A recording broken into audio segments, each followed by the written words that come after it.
Bienvenidos a un capítulo más de Mini Críticas Oscarizadas, donde hablaremos de películas que la Academia premió, pero nunca vio.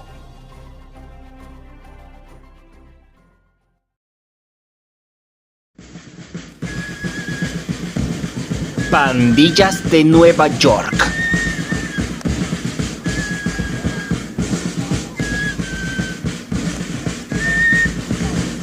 Ay, Martin Scorsese, esta es la primera vez que tengo que encontrarme contigo en esta serie. Sí, tengo muy mala relación con este director y a lo largo de esta serie se van a ir dando cuenta el porqué. Las películas de Scorsese, sin importar si son merecedoras o no de reconocimiento, siempre reciben nominación a este Oscar. Hollywood le tiene una estima demasiado alto y cuanto menos creo que exageran. Sí, ya puedo escuchar las quejas, pero ya explicaremos esas cosas con tiempo. En esta ocasión se le reconoce por Pandillas de Nueva York, pero ¿qué tal está esta película? Vamos a ver. La película cuenta la historia de cómo un grupo de pandillas tiene una serie de enfrentamientos dentro de la ciudad de Nueva York de mediados del siglo XIX. Los conejos muertos, compuestos por inmigrantes irlandeses, se enfrentan a los denominados nativos, compuestos por norteamericanos de ascendencia inglesa. Los conejos muertos sufren una derrota, lo que hace que los nativos persigan todas sus simbologías y se conviertan en la mafia dominante de todo Nueva York. Con el pasar de los años, el poder de los nativos acrecienta, y es en este contexto en que aparece un hombre llamado Amsterdam, un descendiente de uno de los miembros de los conejos blancos que se ganará la confianza de los nativos para conseguir con esto consolidar sus deseos de venganza contra el líder de los nativos por la muerte de su padre. Tengo que admitir una cosa, y es que está bien, Scorsese, tú ganas. Esta película está bien, está inteligentemente escrita y se permite hacer juegos de guión, no muy elaborados pero sí muy coherentes.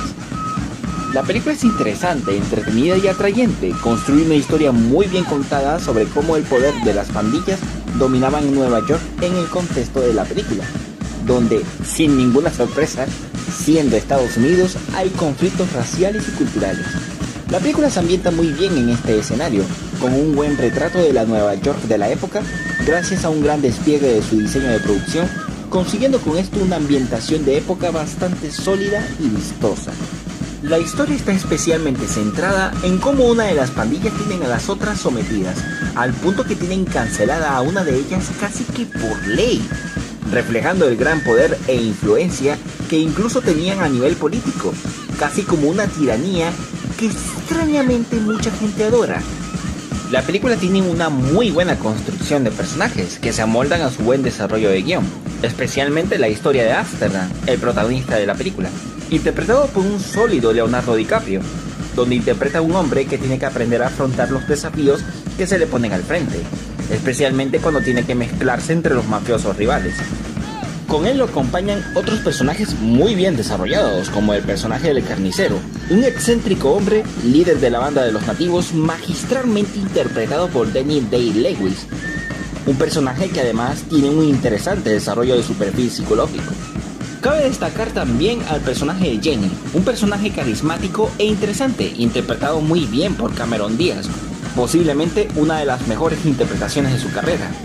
Uno de los problemas que suelo tener con el cine de Scorsese es que abusa excesivamente del recurso de las voces en off.